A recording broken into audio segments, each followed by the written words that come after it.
Oi, gente, tudo bem? Hoje é um dia particularmente muito feliz para duas importantes torcidas dos representantes da Série A do Campeonato Brasileiro.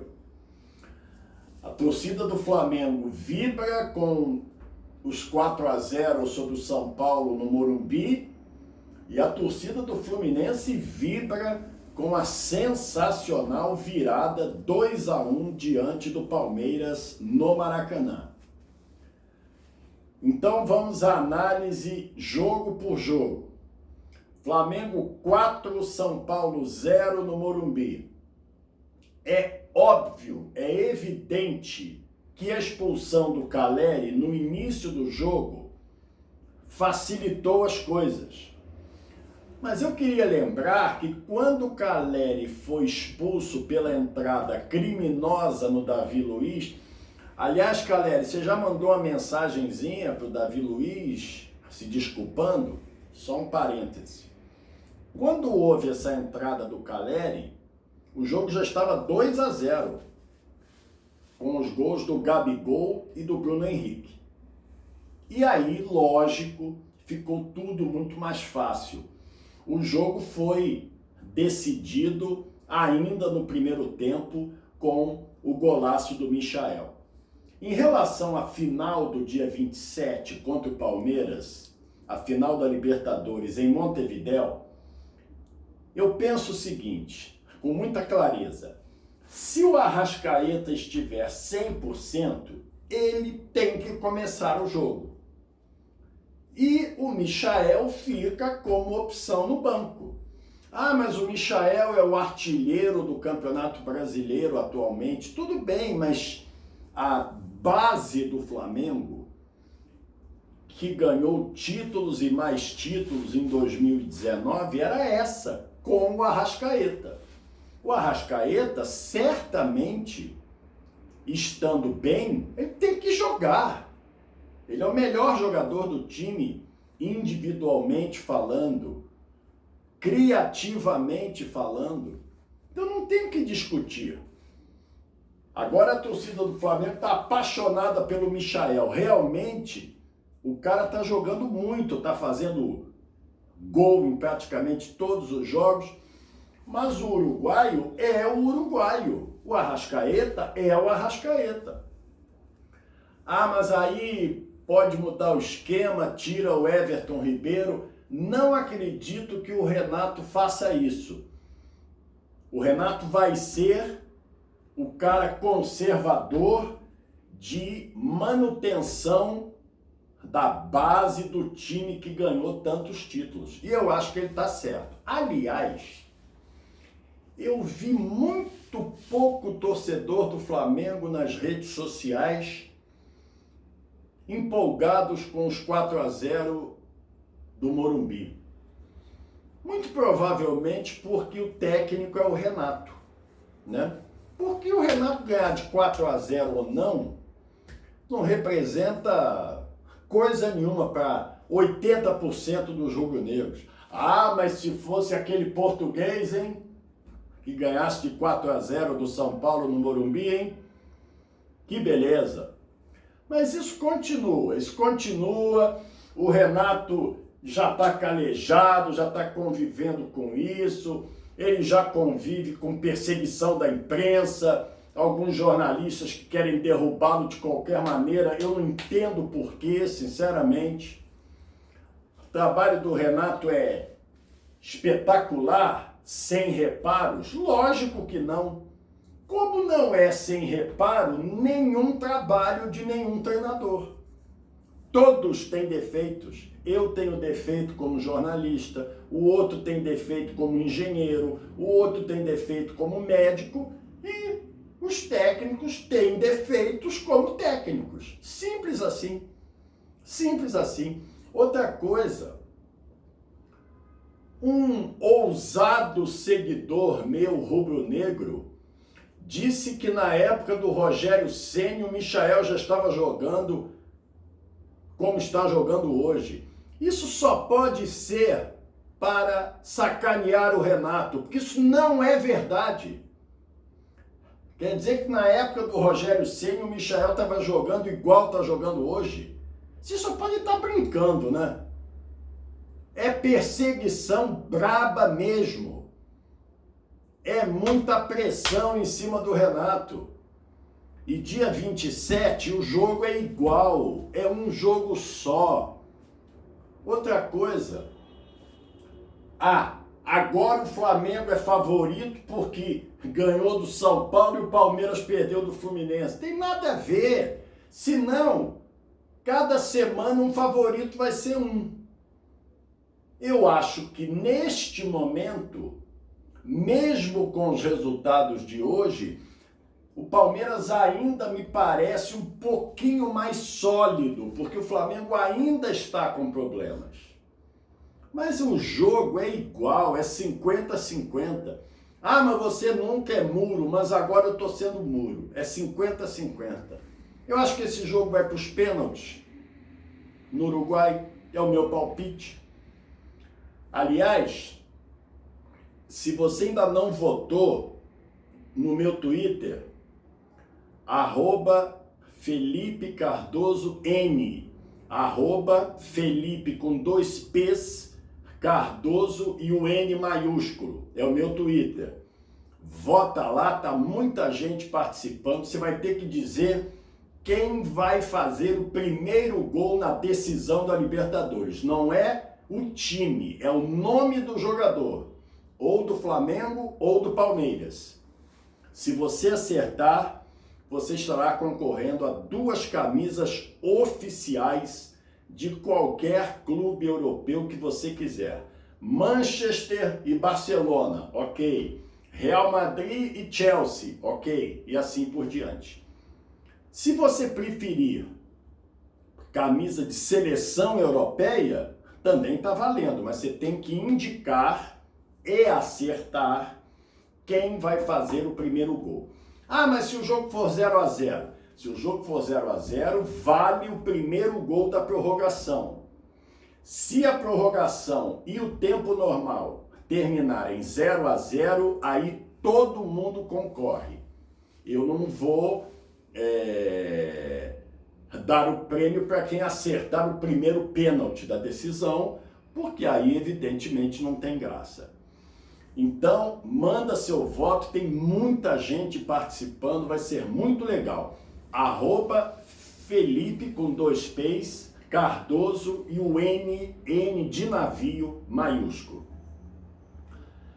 Parabéns ao Flamengo pela vitória de hoje. Uma vitória que, na verdade, está indicando quem será o segundo colocado do Campeonato Brasileiro, porque o campeão é o Atlético Mineiro. A dúvida é se o vice será o Flamengo, Palmeiras, ou até o Corinthians, quem sabe, ou até um que surja e dê uma arrancada no final. Existe uma preparação nítida das 2 equipes para a decisão do dia 27. Fluminense 2, Palmeiras 1, de virada. Falo com a maior tranquilidade, porque eu sou assim. Eu falo quando merece, elogio quando merece elogio, critico quando merece crítica. O Marcão teve participação importantíssima no resultado do jogo, na virada do segundo tempo.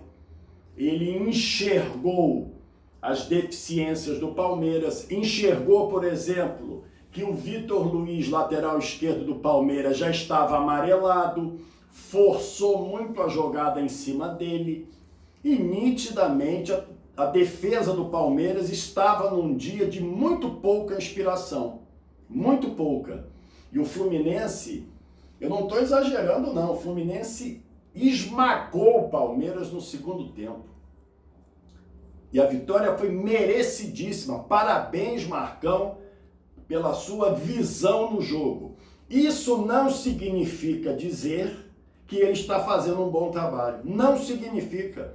Ah, mas ele ganhou do Flamengo e do Palmeiras. Tá bom, ele ganhou do Flamengo e do Palmeiras. E os outros jogos que o Fluminense praticamente entregou para os adversários? Santos, Corinthians, e outros que empatou, perdeu do Fortaleza no Maracanã, Atlético Goianiense só empatou. Não venham agora querer defender que o Marcão está fazendo um bom trabalho porque o Fluminense ganhou do Flamengo e do Palmeiras. E os outros jogos? E os outros jogos que ele foi muito mal? Ele e o time. Outra coisa, ô Fred, como você está numa fase muito ruim do ponto de vista técnico e é nítido, não fica querendo arrumar confusão para a torcida ficar feliz com você porque você está brigando depois dos jogos. Você não tinha nada que ir lá atrás do Davidson. Deixa esse bobalhão desse Davidson para lá.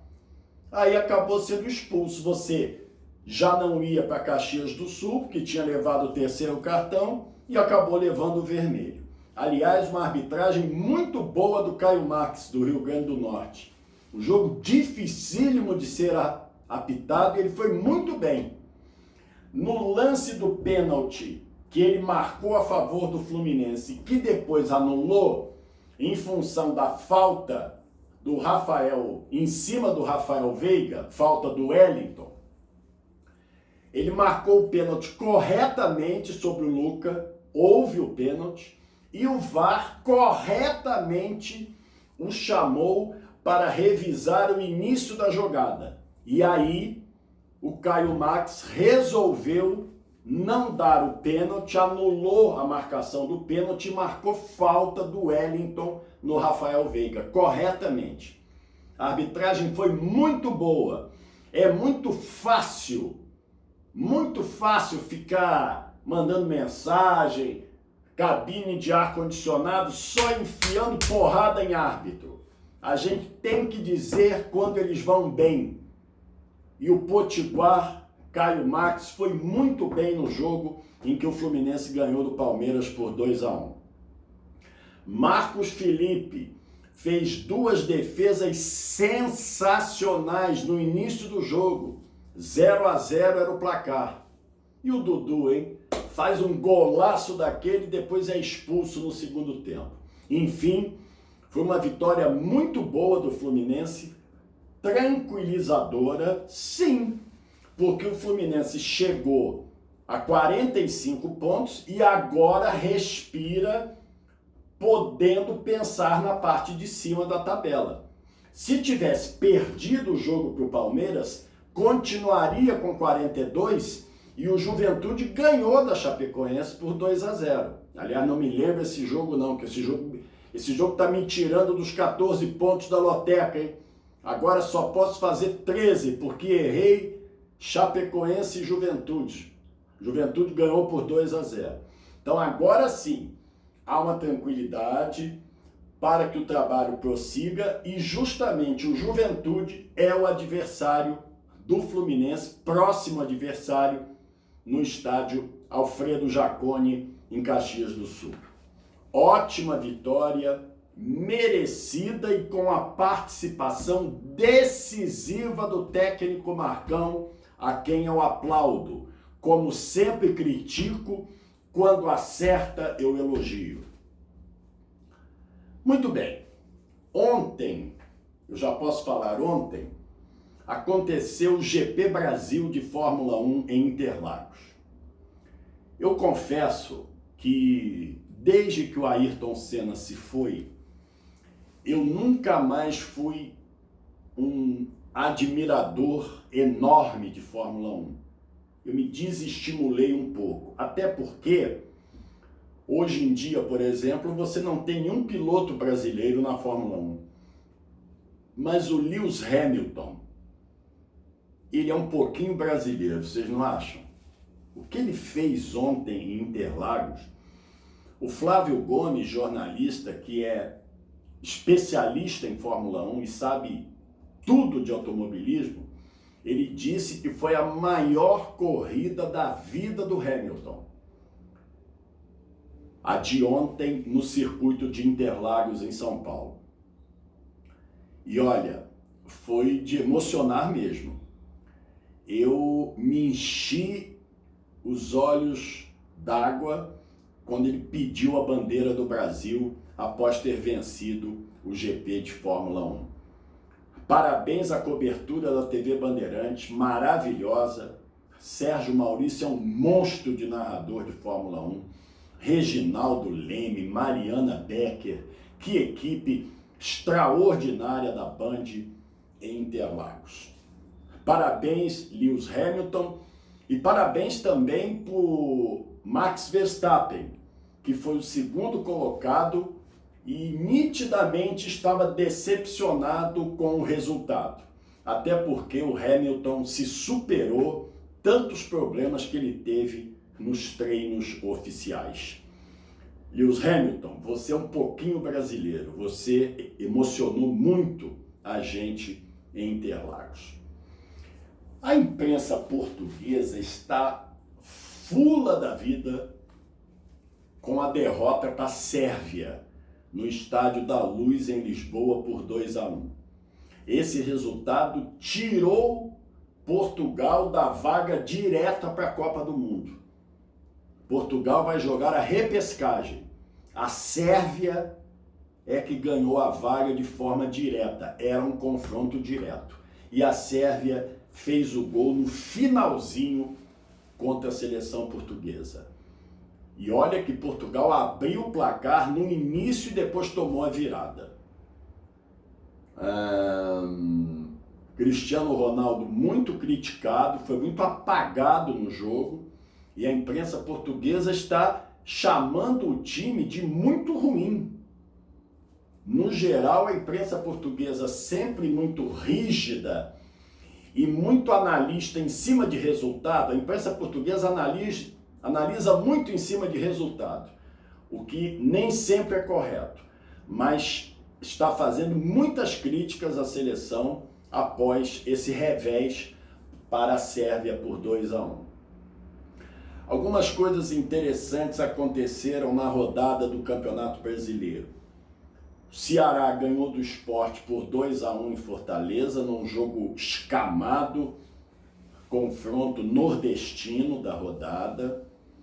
Houve também uma vitória muito boa do Internacional sobre o Atlético Paranaense por 2-1, com 2 gols do Edenilson, um jogador que, na minha opinião, vai à Copa do Catar. É um jogador que, típico de que o Tite gosta, já se apresentou para o jogo de terça-feira contra a Argentina, vai estar à disposição do grupo da seleção brasileira e é um jogador que o Tite realmente observa. E o Grêmio, que perdeu do América Mineiro por 3-1 no estádio Independência em Belo Horizonte. Tomou um chocolate, essa que é a verdade. Tomou um chocolate do Coelho, o Coelho foi muito bem no jogo. E o Wagner Mancini, infelizmente, ele precisa aprender a definir melhor o rumo da sua carreira. Ele estava tão bem no América Mineiro, o América Mineiro queria a sua permanência e ele não admitiu nem conversar. E aí foi para o Grêmio. Ainda pode escapar? Acho até que pode, mas precisa de uma arrancada que ninguém no momento está acreditando muito. Então, Wagner Mancini, você que é um bom treinador, indiscutivelmente, mas dificilmente você consegue tirar um time da parte de baixo da tabela. Isso acontece muito na sua carreira. Eu acho que você precisa repensar algumas coisas, sem nenhuma dúvida. Outra coisa, uma outra promoção no meu Twitter, @Felipe com 2 P's, Cardoso N, maiúsculo. Se você acertar o placar do jogo Argentina e Brasil, que será realizado terça-feira, você vai concorrer a uma caneca linda do meu canal no YouTube, o Felipe Cardoso Sem Freio. É só você acertar o placar de Argentina e Brasil. Eu vou sortear uma caneca entre os que acertarem. E olha, tem muita, mas muita gente apostando na vitória da Argentina. Evidentemente, ainda se lembrando da final da Copa América no Maracanã, em que a Argentina ganhou do Brasil por 1-0. Já que a primeira partida das eliminatórias, a Anvisa não deixou que se realizasse na Arena do Corinthians. Aliás, tem muita gente que achou muito engraçada a minha criação. Agora eu chamo... O Lula não é candidato à presidência da República de novo? Pelo menos a princípio? Então, estou chamando o Itaquerão, a Arena do Corinthians, de Arena Lula. É uma maneira até de fazer uma propaganda, não? Todo mundo, algumas pessoas interpretam que é ironia, outras interpretam que eu sou esquerdista, estou querendo levantar a bola do Lula. Nem uma coisa nem outra. Simplesmente criei a Arena Lula, um grande corintiano e que todo mundo sabe que ajudou muito o Corinthians a ter o seu estádio próprio. É isso aí, gente. Muito obrigado. Hoje eu estou mais light, até porque Flamengo e Fluminense fizeram muito bonito no final de semana. Olha, Botafogo hoje, hein?